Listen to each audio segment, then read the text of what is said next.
Hi everyone, welcome to another episode of I'm thatgeek.com, where we put you live face to face with the expert in real time so you can learn from their experience, avoid some common pitfalls, and actually get started on the right path in your business, in your life, and in everything good that you want to create in the world. So today we are talking with the amazing Sean D'Souza. And Sean has been around the internet forever and ever. He is an author, a podcaster, and a community builder. And we'll dive right into that. So, guys, before we get started, you know where to join us. Right here on imthatgeek.com/live. This is where you can join us in the show right here and talk to our expert face to face in real time. So it'll be beneficial to you. Get all the questions that you've been thinking about, trying to figure out. Come here and let us answer them for you. So before we get started, Sean, you are in New Zealand. How are you? That's right. Good, thank you. So what attracted me to Sean is that one of my friends, actually, Cheryl, and I'm going to murder her last name, so I'm not going to say it.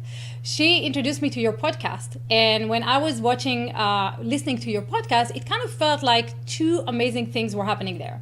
One is your fantastic storytelling. And two is how you break really complicated concepts into very easy to understand sound bites, right? Like really cool concept that someone can take and apply it right away. And sometimes you even break your podcast into 3 sessions and you're only giving us like, okay, do this today and then do this the next time and then do that the next time. So before we dive into what brought that about, tell me a little bit about, your early days before you dreamt about becoming an author and a podcaster and a community manager. What kind of like drove you into the online marketing world? I didn't dream of anything. Nothing. You just go day by day, week. Well, I was listening to a podcast the other day by Jason Fried, and he says, he's the CEO of Basecamp. And what he said was that they look about 6 months ahead, and that's it.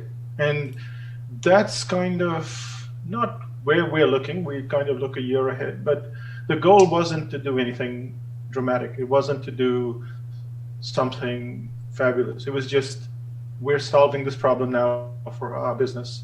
And I was in cartooning. So I read a book. The book was about, it was called Good to Great.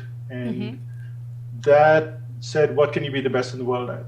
And I thought, well, I'm a very good cartoonist, but I couldn't be the best in the world.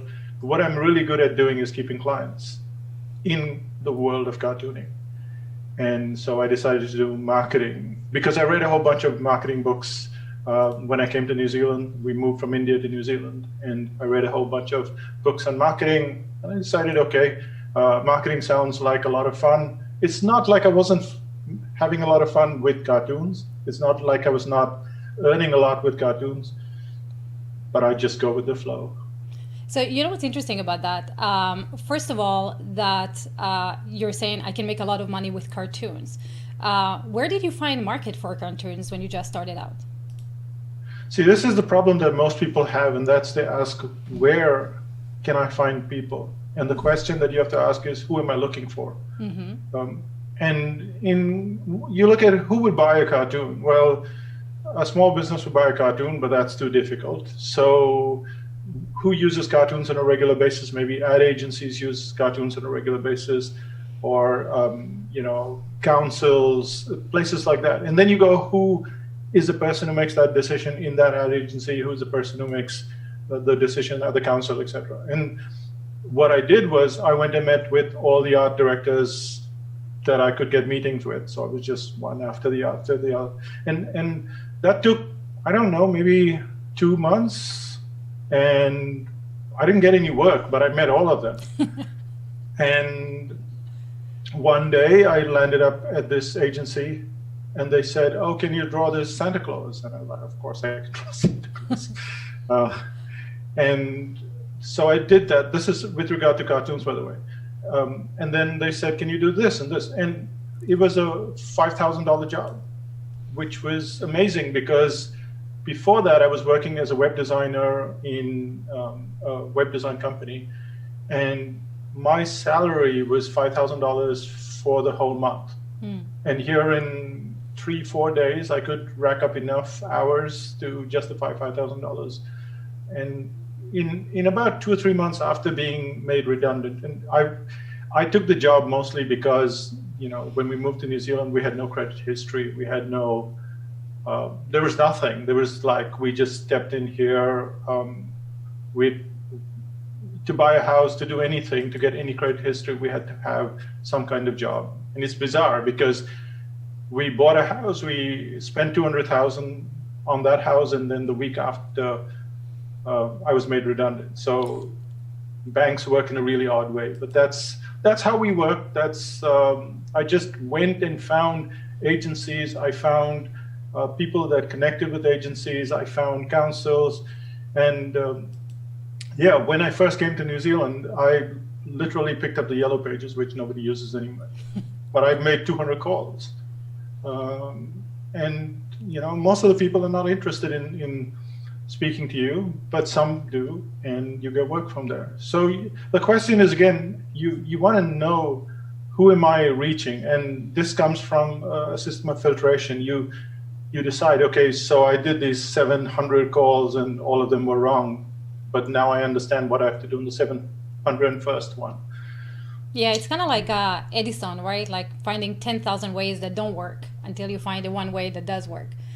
It doesn't take so much time, though. It's just that people are so used to saying, okay, if I do this and this, then the third thing happens. And that comes from school. So a lot of what, I was explaining to my niece the other day, she's 15 years old, and she's seen us working in business for all of these years.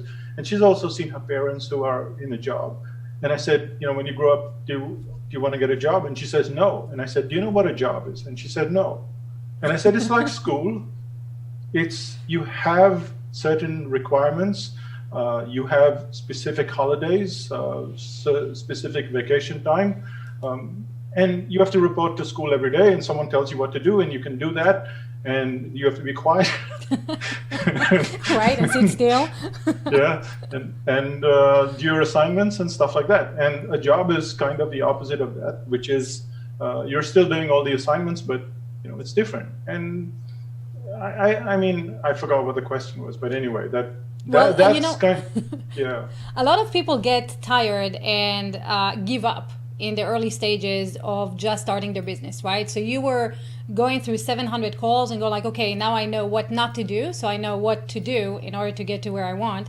I know who's not to talk to. I didn't go through 700 though. I just wanted 200. 200, yeah, 200. So 700 sounds excessive. Well, 200 is a lot too, Yes, but that's the whole point. The whole point is that largely people are comfortable in their space, and that becomes a negative. I had no choice. I had no choice when I came to New Zealand because I had to get a job. I already, the day after we landed here, I brought this computer from India. I brought the whole computer, hardly any luggage. It was mostly the computer because they were huge, the monitors and the printers and the scanners. And that was my whole luggage.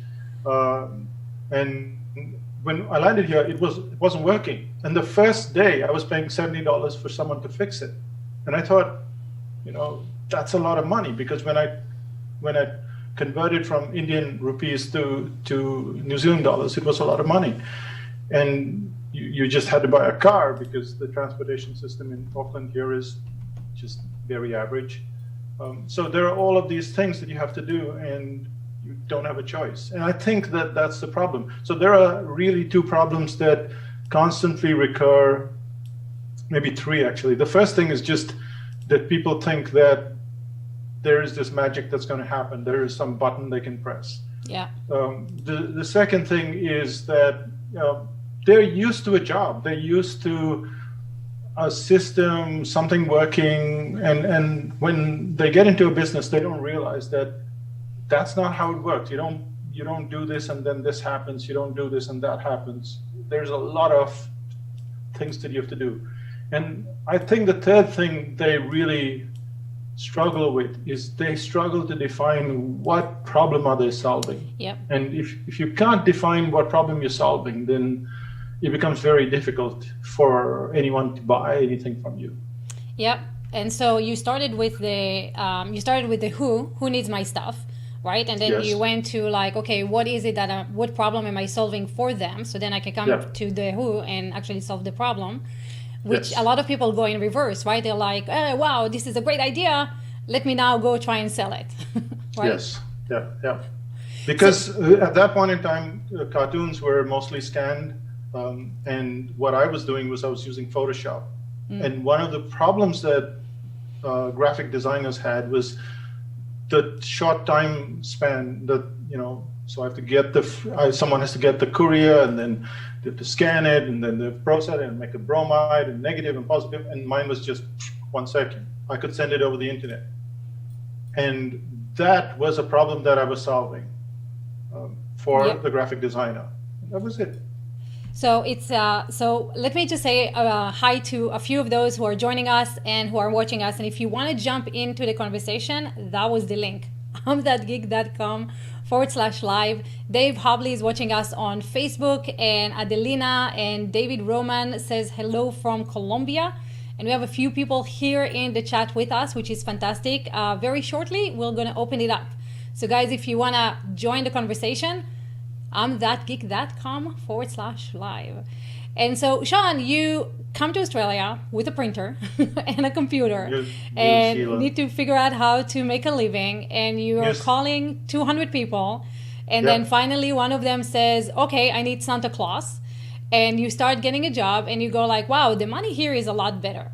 So what's the next thing? It's like, okay, will I design a course? Like, how did you make the jump from, hey, let me create cartoons for you, to online marketing?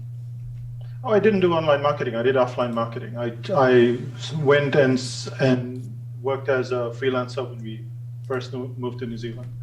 And so I would meet with clients and I would help them with their marketing. And I was very raw, very unsure of myself. I was pretty sure that someone would tap me on the shoulder and said, okay, now you know these 3 things, and we already know these 3 things, and your time is up. I used to work with a sofa store, and I would say, okay, we're gonna do a big strategy on Friday, and that was because on Monday, Tuesday, and Wednesday I was going to this conference, and I thought, not unusually, as you can see, that I thought that this was magic, that if I went to a conference on Monday, Tuesday, and Wednesday, on Thursday I could work out the strategy, on Friday I could solve their problem. So that's kind of how it started. But the internet bit wasn't really about sales, because a lot of people, almost nobody was selling anything on the internet. You have to remember, this is like 2 or 3 years after Google started. This is before YouTube, before Facebook, before a lot of things. Wow. I mean, Amazon would have just been quite young, maybe 4 or 5, 6 years old, and still selling books, just books. So it was, we were just writing articles online and posting it. And I had this site which was really badly named. Again, you can see the mindset of the beginner. I called it $1 million. So that's something that we are so far away from, as in we would not subscribe to someone who was all hypey and stuff. But that was it. That was the mindset that I had at the start.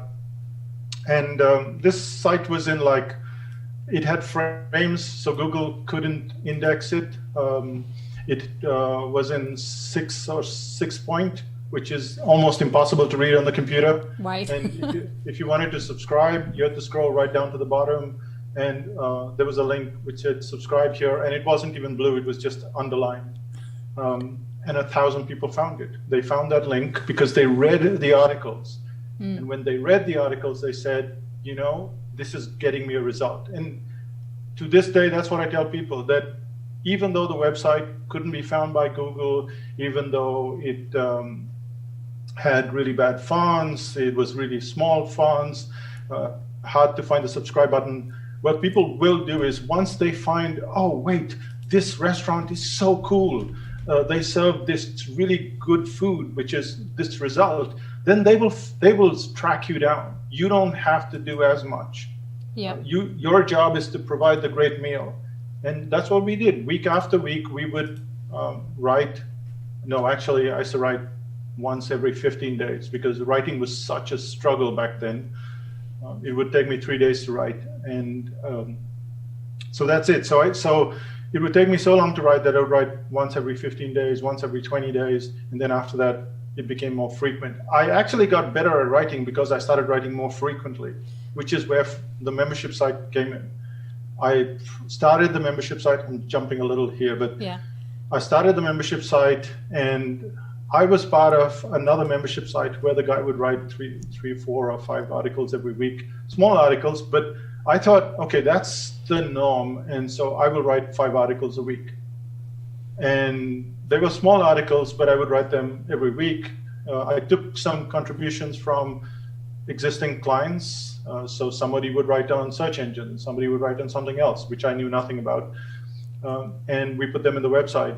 And when I was writing one article every 15 days, I would struggle. And when I was writing one article a day, 4,000 or 5,000 BC, my writing got really good. So practice makes perfect, huh? Who the funk? Maybe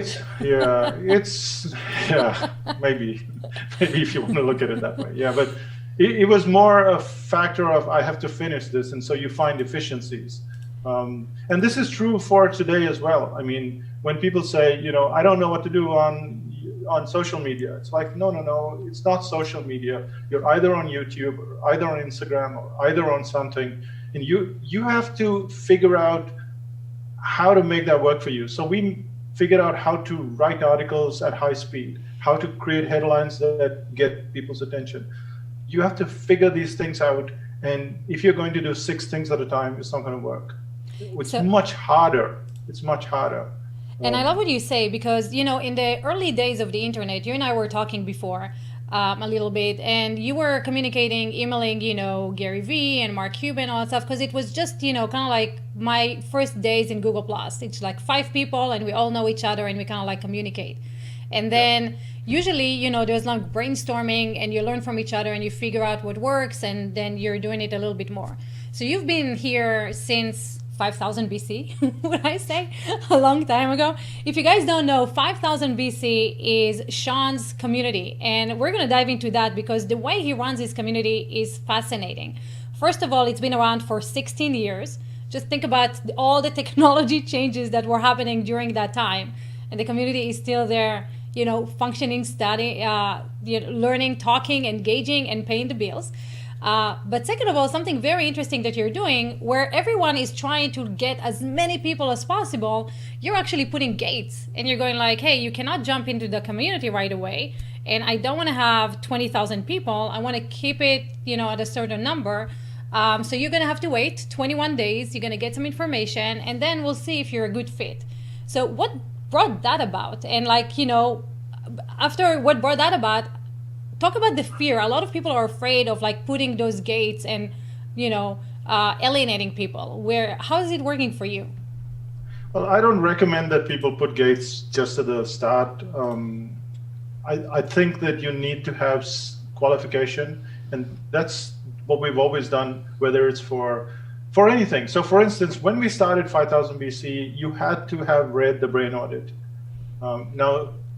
Today the brain audit is at $9.99, but paradoxically, in 2003 onwards, the brain audit was $137. So it was a substantial barrier that we were putting in their way. And the reason for that was most of the groups I've been part of over the years have just been complete chaos. People don't have what you would call a Bible, a structure to follow. Yep. And so we decided, okay, if you're not going to invest that money and learn from this book, from the brain audit, and then join 5,000 BC, then we're going to have all these random conversations. So let's not have this random conversation. Only the people who read the book can join 5,000 BC. And a lot of people who then went on to do courses, like, they paid $2,000-$3,000 with us to do a course. They would say that the more difficult decision to make was buying the brain audit, not the course, because they didn't know who we were, and it was like $137. That's a lot of money. Bear in mind as well that everything existed at that point in time. Borders was thriving. You could get a book at Borders for $16.99, and here was a PDF. And at the start, it was just 20 pages. Not now, it's 180 pages, but it was just 20 pages. So there are all of these things that were in their way. People trying to figure out what to do, but we didn't look at it that way. We looked at it. Look, we have these bills to pay. So our whole bill structure was we have to pay the mortgage, we have to live frugally, and we have to do all these things, and this is how much it costs every month. And if we make that money, then we're fine. And that allows us to do whatever we want to do, instead of saying, okay, we have to grow this quickly, we have to get more clients, we have to do all. So all of those distractions were out of the way, because we could then just focus on doing a great job, communicating why people needed to read the brain audit and how it made a difference. And every time we broke those rules, we would get chaos. We would get, sometimes we'd have a workshop, like we had a workshop in Washington, D.C. on the brain audit. And I said, okay, they're coming to the workshop for the brain audit. Why do they have to read the brain audit? But there was chaos. There was just one person, but that's chaos.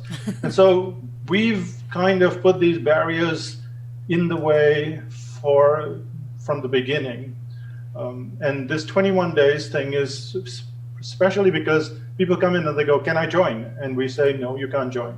And the reason for that is people just join and then they do nothing. Right. I mean, all of us do this. We'll buy something, and on the first day we start working on it, we'll do something, otherwise we do nothing.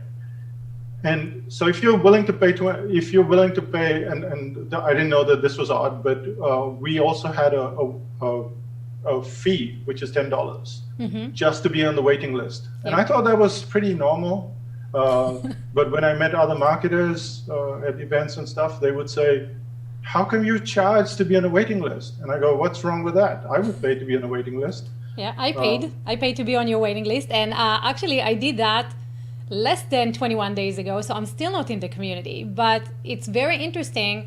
Got to tell you guys, you paid that and now you're waiting. And there's a period of time where you have to wait in order to see whether you get in or not. And you're waiting for the emails. And the emails that are coming in are very well teasing, if I may say.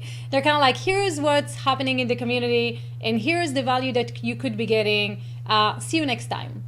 And that's it, right? And now you're waiting, and if time passes, you're like, did I miss an email? Am I in? Am I not in? Should I follow up? Like, what's going on?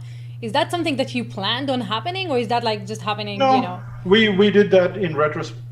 All the emails went out in retrospect, but we put the 21 days because we didn't. So what happened was, at one point in time, we were getting so many members joining. Like for a lot of people, they look at 1,000 people or whatever, but our limit is 1,200 people. As in, at some point in time, and we haven't reached there, but we will reach 1,200 people, and then no more people can join.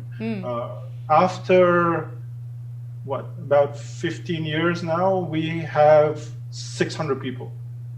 So this is extremely slow growth. Most people, they look at how can we get to 600 people in a month, in 2 months, in a year, whatever. And they boast about it. They boast about how they grew their list to, or how they grew their membership site to 3,000 people in a year. And I think that's totally unnecessary. I mean, you look at the membership fee, for instance, it's quite cheap. Most people think that's how much we charge per month, but it's actually for a year. Yeah. I mean, people charge more they'll charge like $1,000 to be part of a membership site for a month, and we charge $279 or something for a year. So let's talk about that for a second, because you're growing slowly, right? Yeah. Why are you growing slowly? What's the focus of the community? Well, it's everything that we do for ourselves first. So it's the airline thing. You put your own gas mask on, your own oxygen mask, then you help others. And what happened was, at one point in time, we didn't have this 21 days, and like 50 people would join on one day. Mm-hmm. And clients, I mean, members of the community started to complain. They said, like, you know, I had all these friends here, I know all these people, and now there are 50 new people. And I'm going to say hello because I'm kind and helpful and stuff, but it's driving me crazy to deal with 50 faces, so can you stop it? And I thought, yeah, that's a good idea. And so we stopped it. So now you have to go through this slow method, and when someone joins or when a group joins, it's still very small. Sometimes we will remove that barrier, but that doesn't happen very often. So someone comes in, we wait the 21 days, and we're, you know, being accepted. How do you decide who to accept to the community and who not to accept to the community? Well, that's the main factor that we're looking for is people with patience, because if you don't have that patience, then you're not going to succeed anyway, so forget it. So the big barrier is, do you have any patience to stick it out for 21 days? Secondly, when you are then given the offer to join, do you make that decision, or do you come back 2 months later or 3 months later? Because if someone is acting in that way, that's the way that they're going to act every single day. Right. And so you're filtering. We do this for our courses as well. We know who's going to show. So for instance, for most of the courses that we do, which I see as a membership site. I mean, it's a limited time membership site. Maybe it'll be for 3 months or 2 months or 6 months, but it's a limited time membership site. And what happens is, we know before anyone joins if they're going to be troublesome, if they're going to be slow, if they're going to, because we send out these emails, and these emails then act as a early warning system that this person responds on time, that person does the small job, this one does the bigger one. It gives you information. You are just getting an email. You don't know that this is what this email is supposed to do. I mean, we are very straightforward. We tell people this is what we're doing, but you don't know what email is supposed to signify what. Right. And if we've sent out, so for instance, Renuka is my wife, she'll send out one email saying, can you send your phone number? Now that should take 3 seconds. Yeah. And someone will take 6 days.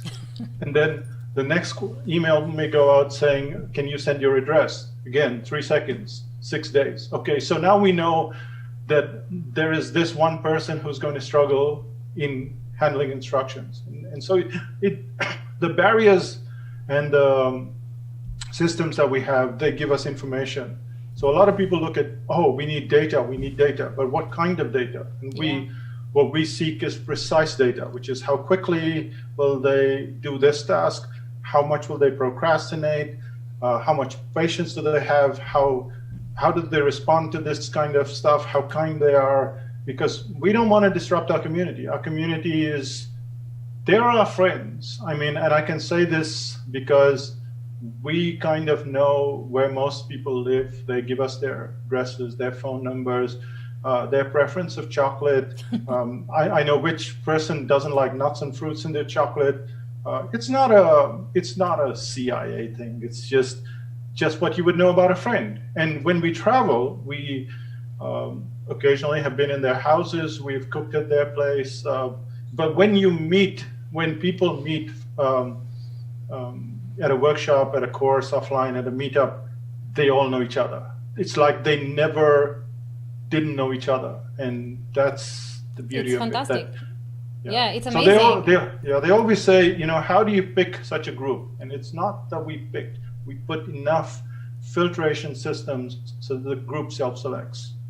So, which is, one of the things that I love about the way that you're doing it. You're focusing very strongly on engagement, and you're building that engagement inside your own membership. You don't have a group on Facebook or on LinkedIn or anywhere else. In fact, your social media is very much, the stuff that you love has nothing to do about the things that you do no marketing. You're sharing your cartoons, you're sharing your travels, you're sharing your food preferences, but nothing about like, hey, come on in, buy my stuff. right? And Yeah. yet you're building this strong community around you that you own. It's on your own domain. It's on your own website. It lasts you for years to come. It gives you all the money that you need, and it allows you to do 3 months vacation, which is fantastic. And it's against all the marketing advice, all the guru advice that people are giving out there. So would you attribute that to like patience, or like maybe not being greedy, not wanting fame so much? Like how do you come up to this unique way of doing things? So this is time. I mean, it's not that you don't want fame or you don't want, as I told you, we had a website called Million Bucks. We had ideas that we would go to a conference and then by Friday we would be geniuses and give people advice. It does take time to figure out what you want, but in time I realized that the fame, it was very interesting because the other day I was listening to another podcast and he said, fame only looks great from far off, but when you're close, it's very irritating. I mean, the last thing I would want to do, I'm not an introvert, I'm a big extrovert. I love people. I'm the last one to go home. I'm the last one to go back to the hotel room. This is about 3 a.m, by the way, not 10 o'clock at night. But there's a part of me, and there's a part of this in everyone, which is slightly extroverted and slightly introverted, or more introverted. And after this, I'm going to the cafe. I'm going to read a book.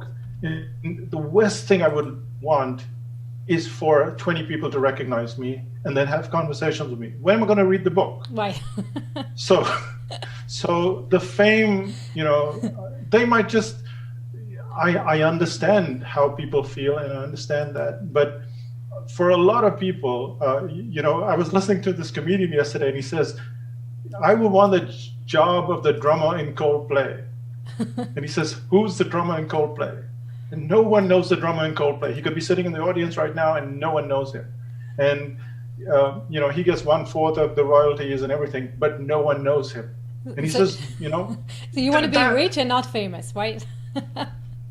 I would say slightly famous is okay, but I don't think there are advantages. You get, so there was this Swedish guy who used to do these TED.com talks. Forgotten his name now. He died a couple of years ago. He would do these really entertaining, poverty talks and with all these bubbles and stuff like. He said that the only thing that fame did for him was that he could kind of, okay, I want to meet Obama. I want to meet whatever. They knew of him, and so he didn't have to do that extra legwork. And so you get to meet other famous people, but. I think that meeting or having connections with really smart people is much better than having this fame component, because just because you're famous doesn't mean you're really smart. And when I say smart, I don't mean necessarily intelligent, but very curious and eager to push back. So I have a concept and I go, this is the way I think. And they go, no, I don't think so. That's good. That's really good. Yeah, these are really interesting conversations. Guys, we're about to open it up. If you want to jump in, imthatgeek.com/live. Seshu, but I'm gonna murder his name. Seshu Badrinath. He says 5,000 BC is one of the best investments of my business. Fantastic, engaging space. Allison says hi from Austin. Hey Allison, you can hop on in as well. Neville is here, wanting to learn about memberships and community. So let's walk someone.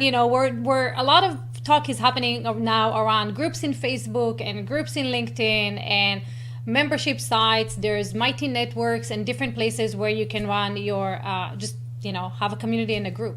Let's talk about what actually makes a community, right? So someone makes it for the 21 days, they get the offer to join, they join. Now what happens? What do they expect? What do they get in the community that makes them not want to leave? Yep. So the first thing is you cannot join or you cannot judge a community based on what we are doing. It's taken us this much time to do stuff, and it takes a lot of time to do it. So you have to remember that you do not want to look at a community and go, okay, these are the list of 200 things that they're doing, and we should do all of them, because you're not going to succeed that way. What you're going to succeed is by saying, okay, I'm going to have 3 people. And what would those 3 people want? And that's approximately what we did. When we started out, we had just a forum behind a paywall.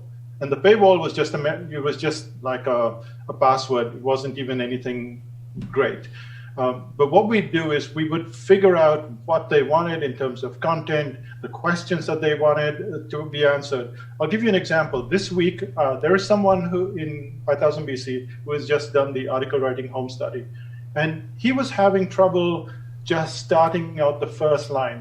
And what I'm doing is helping him work through that first line. Now, you might think, well, this is consulting. Yes, on some level, but what I've done is I've worked out some kind of structure, and other people are jumping in, either helping him to do the first line or working out their own first lines. So very quickly what you get is, instead of you being in charge all the time, you are playing conductor. You know the music, but they also know their music. And they know how to play the violin, they know how to play the tuba, they know how to play whatever. And it's your job to make sure that they feel safe, that they trust you, that they trust themselves.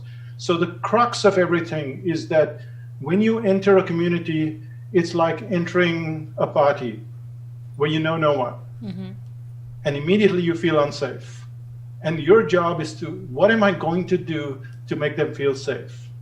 And there are multiple things that get people intimidated, but what we do is we do a whole bunch of things, and this is the advice that I don't want to give you.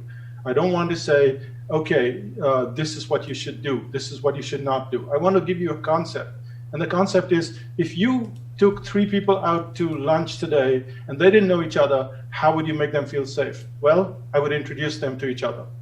They would get to know a bit about each other. So that would be a concept. And if you go with concepts rather than do this, do that, because I'll tell you what, for instance, someone is going to London now and they want to meet people from London.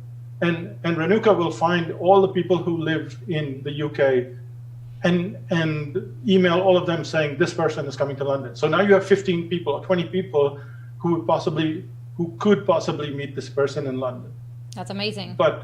But that's not what you can do. And this is why it's crucial that you don't follow what we're doing, but rather the concept behind what we're doing. And that is, what we're doing is we're trying to make you feel safe. When that person goes to London, they don't know anyone, they get to meet someone, they feel safe in London. Now you've created a community within the community. So we have people, for instance, in Seattle, and they meet for coffee occasionally. We make it possible for them to do things. We make it possible for them to feel safe. So the main thing that you have to figure out is, what is it that causes people to feel unsafe? It could be your forum. It could be the instructions. It could be that they don't know what to do. There are 10,000 things that could make them feel unsafe, and you can't deal with all of them together. So you have to go, let's start with this. Let's start with this. And what people do really well is they rally behind something which could be like a mini course. So if you were to start up a community today and you'd say, look, for the next 3 weeks, what we're going to do is we're going to do these headlines. I'm going to show you how to write 3 different types of headlines on a consistent basis. And then you go, week 1, we'll practice this headline, week 2, week 3. And if you'd like to join, then join in here. That gets people together, because what they're doing now is they're not feeling unsafe because they know everyone doesn't know about the headlines. Everyone is going to learn about it. But in the process, they're going to get to know 2, 3, 4 other people, maybe 10 other people. And that's how you kind of build a community. Just look at it not as I'm starting up a membership site, I'm just going to disappear in the mountains for a year. It's me with the mimosas. Yeah, so you're looking all the time at, what am I doing to make it feel safe for them? And look at it from, I'm going out to lunch with 3 people who don't know each other. What would I do? I love that. And before we're going to dive deeper into that and we have some audience engagement, let's get you guys hopping into am.geek.com/live, because we are switching into our interaction.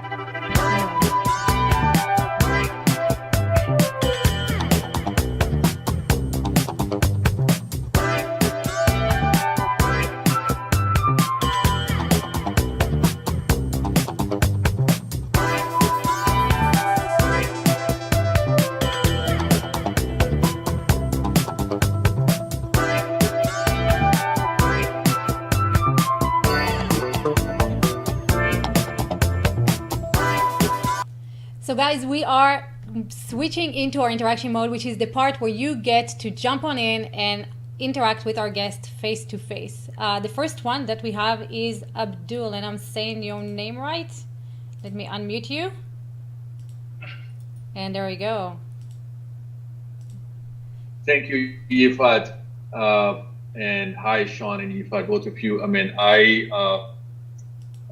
I just stumbled upon Yifat after maybe a year or two. And whatever that she shared, I said, this is something interesting. So I went on your website and everything, and there are so many people are doing, but there is something about you which is uniquely different. So I asked her a question over there that I have recently started an institution for entrepreneurs. It's a nonprofit institution, and I am thinking myself and getting into everything that I can to build up my own community. And that's why I'm here, and I just want to learn from you. Either joining your community can help me in some way, or your own knowledge or wisdom that I can use and build my own community. So how can you help me in my own quest of life? Yeah. So the core, if you want to take marketing down to one thing, it boils down to risk. The reason why I don't buy a fridge or a car or a computer or whatever is because I have a risk factor. And what people do is they're always trying you out, testing you out. And now because they have so much to deal with, they have to test out more stuff, and they trust people even less. Well, what happens with the community is the price is not very high, but when people join, they end up buying one course, second course, third course, fourth course. They come to workshops. Eventually, the value of a client could be just the membership that they pay and a few other products, or they could end up spending $10,000 with us. So the problem that people have is they let's build this community, let's get this subscriber list. And 2 years ago, we had only 400 people. Now we have, maybe 2-3 years ago, now we have 600 people. But you don't need more than those 600 people to have other stuff. So once they feel there's no risk now, or there is limited risk. For instance, we have a cartooning course. Now, I can tell you that of all the people who are on this call, 99% of them will say, I can't draw cartoons. Yet, the cartooning course fills up year after year. What is their comment? They say, I trust you because you have delivered before and you will deliver again. And that's it. So they take this massive leap of faith on not headlines and whatever, but cartooning. It's like saying, I'm going to dance in the rain, that kind of course. It's totally bizarre. And what you're really doing with your community is you're getting them to feel safe with you and safe with each other. When they understand that, and if you deliver a precise result, then you say, okay, we're going to Colombia. Well, some of them will come with you. Not everyone will come with you. If you're saying, we're going to do this, I could start up a food course tomorrow, which has nothing to do with marketing. And they would say, yes, we'll sign up. And we've done this over the years. So I want to make it very clear that the revenue will come from the other stuff that you do. It may not come from your community. For some people, it comes from their community alone. We charge $279 or something like that. And if you do, it's not very hard to multiply. With 600 clients, that's about 180,000. But let's say that not everyone is paying the same, because what we've done, we've staggered it. It's a long, complicated thing. But people who joined earlier paid less. People who joined later pay more, and we keep increasing the price. So you pay the price that whatever time you join for the rest of your life, if you stay, which a lot of people do, which is fine. But the point is, even if you take 150,000, that's quite substantial as an income.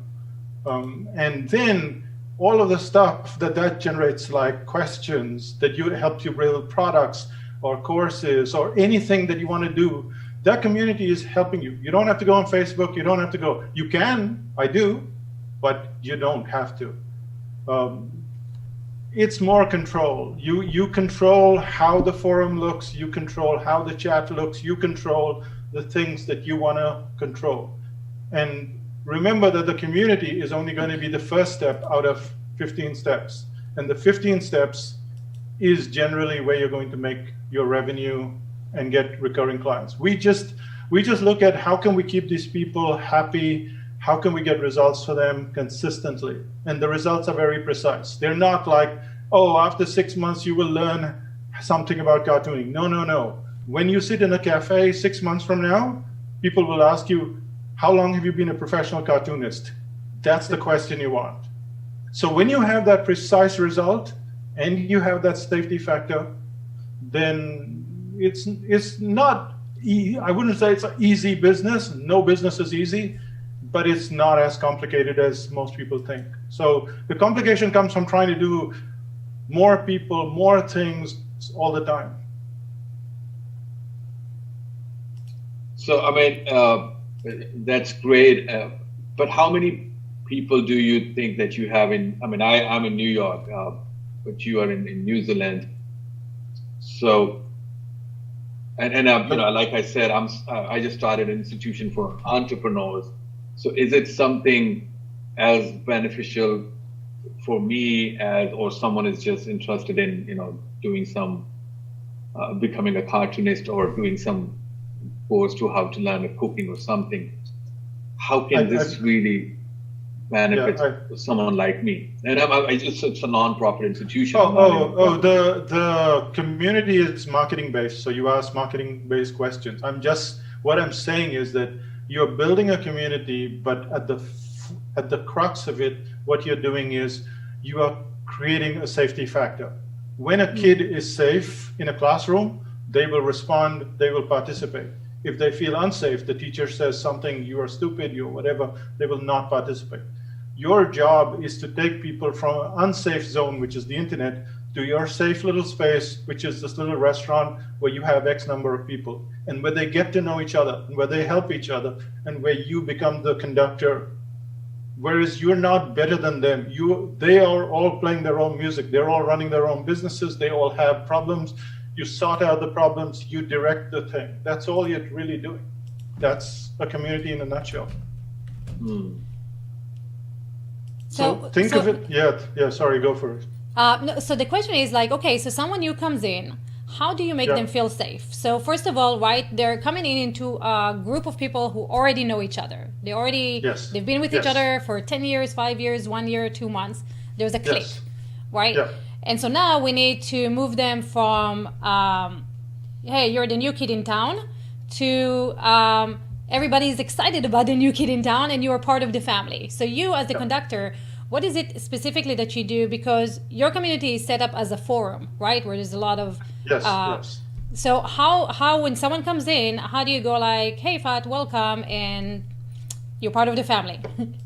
Right. So again, every conductor is going to have the same piece of music, but they're going to treat it differently. And the way we treat it is that, first of all, Renuka will follow up with you. So you'll get an email which is telling you what to do. But secondly, you will get an email that tells you how to introduce yourself. So it's not just introduce yourself, but how to introduce yourself. And then when you introduce yourself, then you get other people who say, hey, I'm from Colorado as well, or I'm from Australia and you're from New Zealand. So there's this conversation going. You step into a space which isn't as unfriendly as it was before. And then after that, we have, Renuka will then follow up with you. She will ask you, I'd like to send you something. So now you have to give your address and you get something in the mail. Not marketing, you get chocolate. And what happens is there are all these multiple levels of, I was unsafe outside, I'm safe inside. The introduction, the chocolate, I'm from this, so now we have quite a substantial number of members according to our estimate. And so supposing you're from Austin, Texas, Renuka will find all the people in Texas and send them to say hello to you. So suddenly you're not this random person, but all these people from Texas are saying hello to you, or someone close to Texas, or someone from the US. But what you get is this connection. And it's not like we did this in the beginning. We did this like 5-6 years ago. This is what we started. And sometimes it lapses. Sometimes, you're like, oh, too busy or whatever. But by and large, you have this, and then you get to the stage where there is a reason why you join. And most people, they just join because they think, okay, I'm going to improve my business or whatever. And then I get specific. I will ask them, okay, so what project are you working on? Because that's non-threatening. If I say, how can I help you? I don't know what I'm supposed to say. But if I say, what project are you working on? And they go, oh, well, I'm working on my website. And I go, which part of the website? And so now we have this conversation going. And what we're doing is we're creating a safe zone. Whether we do workshops, whether we do courses, whether we do anything, the first thing is to make people feel, I am part of this. The thing that frustrated me most when I go to events, even as a speaker, I would be in a room of 200 people. I would be in one of these early groups that I joined. I won't take the name of the marketer now. There were like 700 people, and all telling us how wonderful they were and what books they had to sell and what courses. I'm not interested in that. I'm really not interested in it. And that's kind of, those experiences have taught us that you are an individual and we're going to treat you like an individual, which means that people from your area are going to say hello. People from your industry are going to say hello. That's the goal. It's not feasible 100% of the time. That's the goal, to create safety. Once you're relaxed, once you're comfortable, it's like entering someone's house. You're comfortable now. Now we can go ahead and see what else has to be done. And I love that you say that, because you're right. A lot of the internet used to be of like, whose chest is bigger, right? Like who's yelling the most, whose masterminds are like that. You're going in with the intent of selling.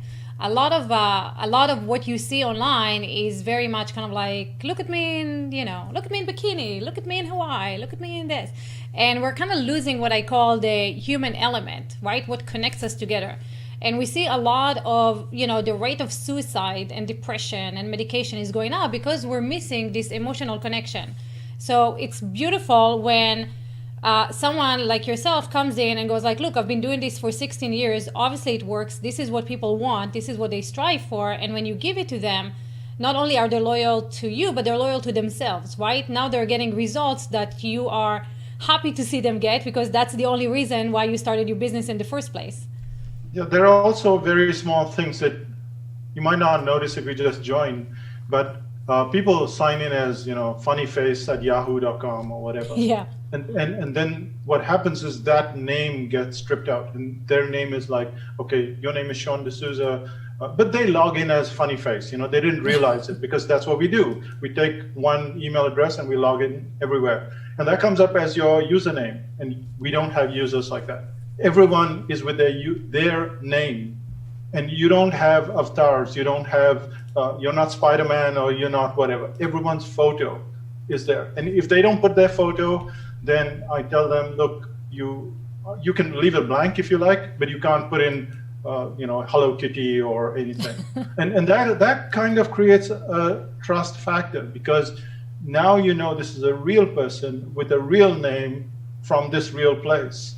Yeah. And so that's a very subtle thing, because people they're always not judging you, but they're judging your moves. So when you treat one person unkindly, they say, possibly I will be treated unkindly as well. There are situations where people will ask questions that can only be described as difficult. They seem very simple, very overly simple to solve, and yet you have to have great amount of patience and consideration. And what that sends a message is, okay, if you have consideration for that person, then you're likely to have consideration for me. And even the wording is like, no question, no problem is too big or too small. And especially if the question has been asked 500 times before, please ask it again, because the answer has changed. And so there are all of these small things, and people are looking for, okay, what's this magic trick to get people involved? And the magic trick is make people feel safe, and they will join you, they will come with you. I love that, and I totally agree to that. Trudy here says that it took her years to put her real picture in places other than Google+. Google+ has been a heaven for us. David Moore here on the website says, one of the things that I see more than anything are communities who pride themselves on the number of followers when the people really want is quality of content. So let's talk about that a little bit, Sean, before we have to end. There's a difference between content and connection, right? Yes. I'm very big on like, we don't need content. The internet is full of it, right? If you want to learn anything, just go to YouTube. You'll find everything that you want to learn. What people don't have is that one friend that they can pick their brain and say, hey, look at my headliners and tell me what you think so I can do it better. And that's why they're coming to communities, not necessarily just for the content that you put there, but the connection that they have with each other.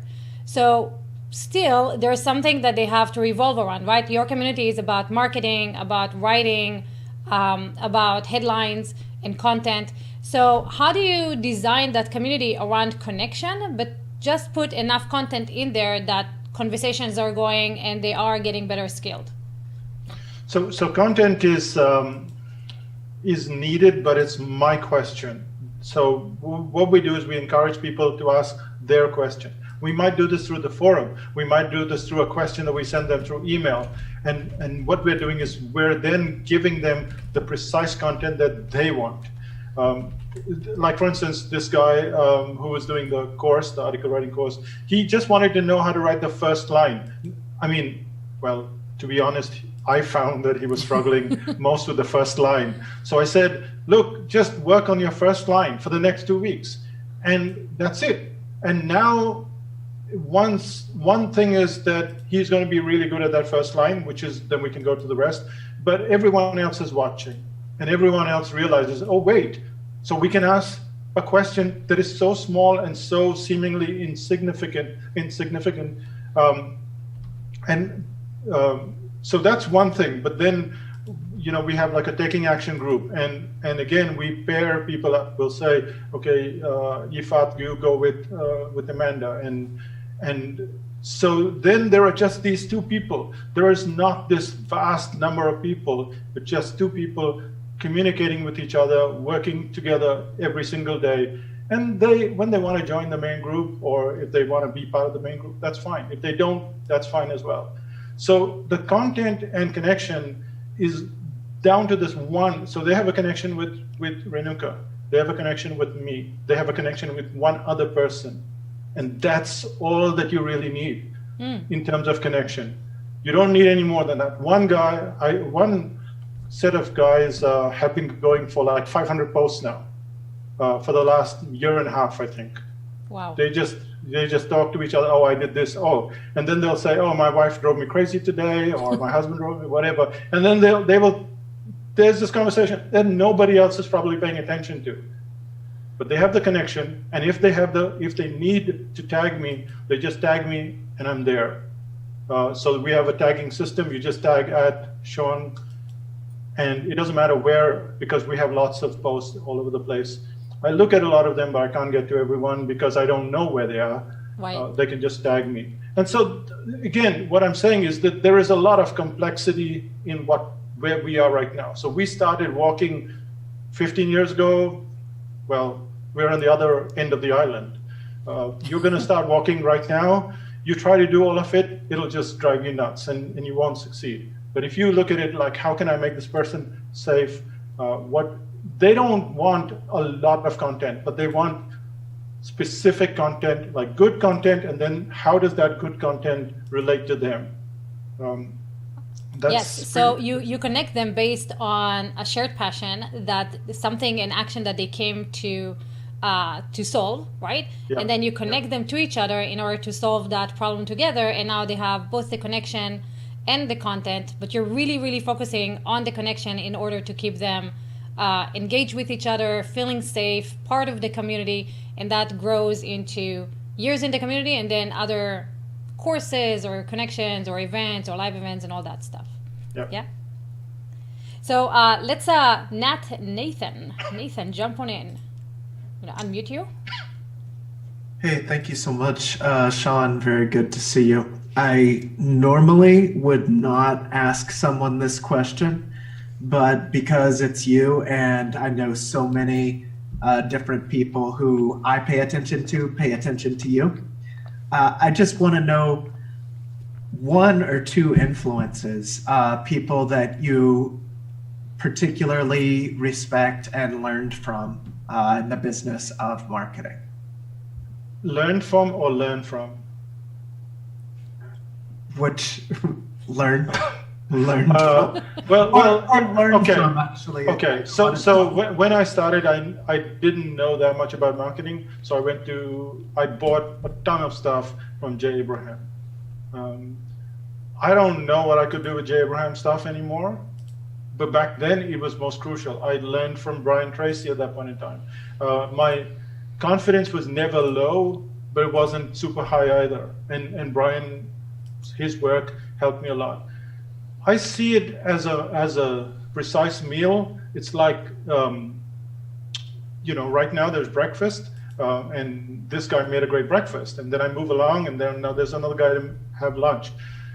I struggle a lot now. I listen to most of my learning now comes through some books, and mostly through podcasts. So I will listen to different kinds of podcasts, and there's a BBC podcast called In Our Time, which is very fascinating, nothing to do with marketing. I will listen to Freakonomics because of the way that Stephen, whatever his name is, Dubner, produces it and stuff like that. So what I'm really looking for is not who, but why am I doing this? Like if I'm listening to this podcast, it's maybe because of the way that they're producing it, or I'm reading this book is because of this kind of result that I want to get. I don't know that, and one of the things that I do on a consistent basis, and I don't know whether everyone else can do it, is I have half a dozen people on WhatsApp, and Yifat knows this, that I'm talking to all the time, and I'm throwing ideas, and they're challenging my ideas. And I look for a challenge. I look for people that Dan Brown, I watched on masterclass.com, Dan Brown talking about this concept called the villain.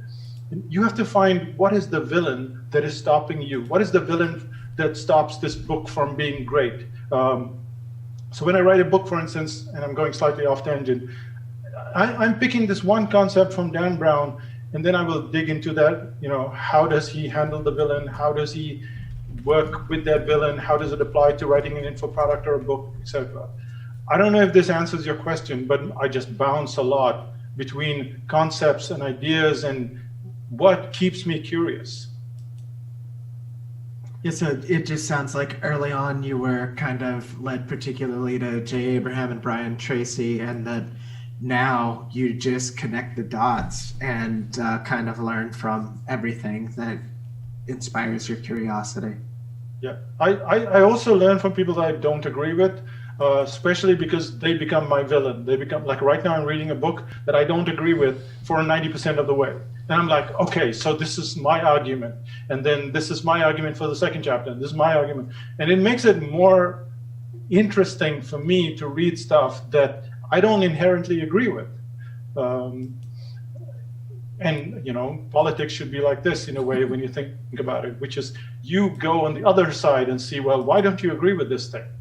But even when you're writing stuff or when you're creating stuff, if you want to write an article, if you want to write a book or anything, you want to do a podcast, go and find someone that you don't agree with. And why don't you agree with?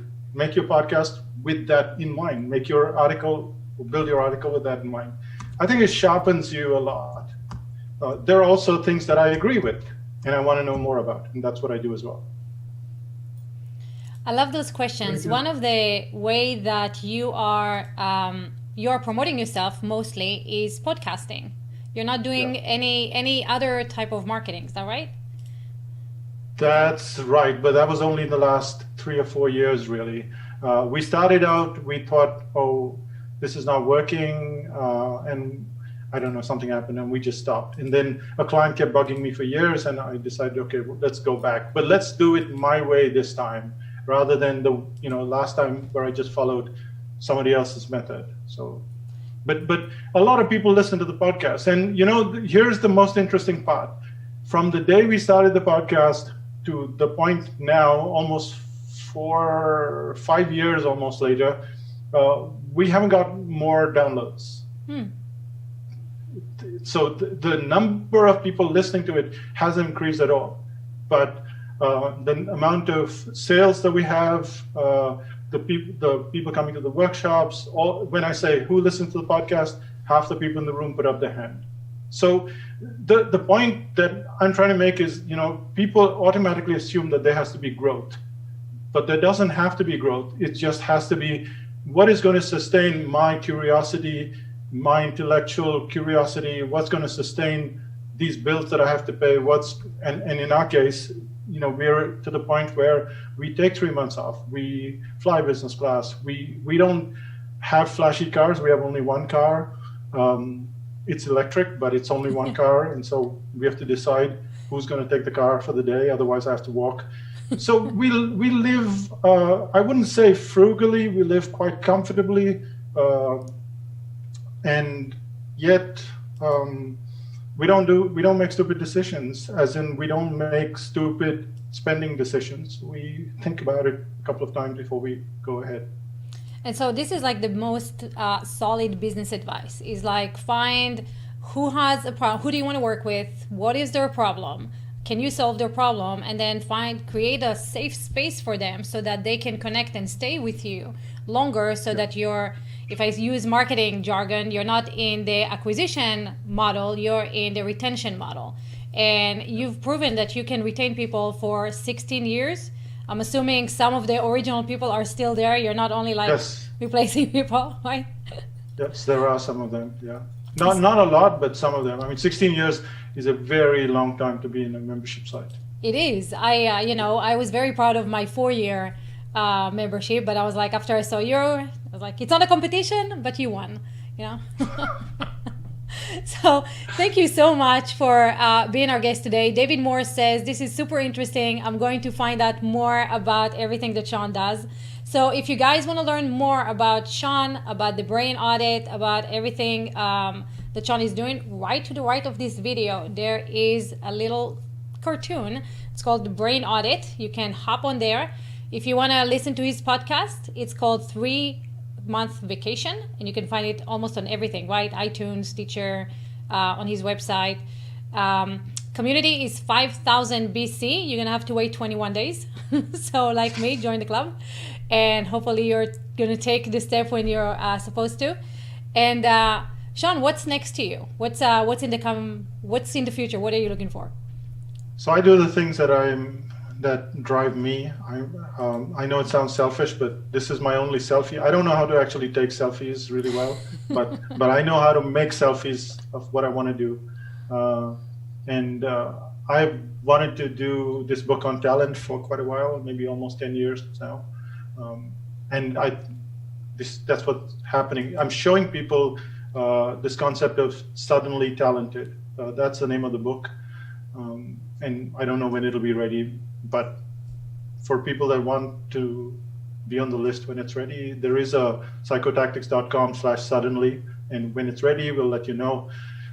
But that's what's driving me right now to create that book, because what I want people to understand is that not everybody wants to be Michael Phelps and Einstein and all of this stuff.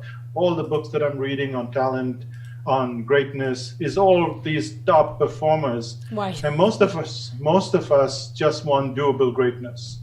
We just want to be able to dance, to be able to cook, to be able to draw. We don't want to be this chef at this superstar chef and superstar artist and superstar whatever.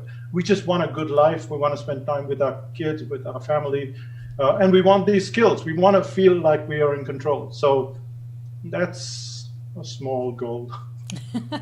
Well, another book in the making, so that's fantastic.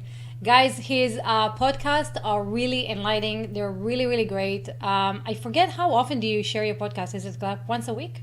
It's once a week. Once a week, yes. They're great. It will give you an insight into what's happening in the community. So if you're kind of like on the fence, you can see everything that's happening there. The courses that Sean sells it to the community first. They often sold in 24 hours or 24 hours or 24 minutes, right, Sean? they're selling very, very fast. So if you want to join Sean's world, again, to the right of the video, you have that little cartoon. Click on that. You can find him sometimes on Facebook, and then on the website. So thank you so much, all of you, for joining us. Great question. Thank you, Sean. And I'm looking forward to hearing more and being part of your group. Thanks so much. Thank you. Bye-bye.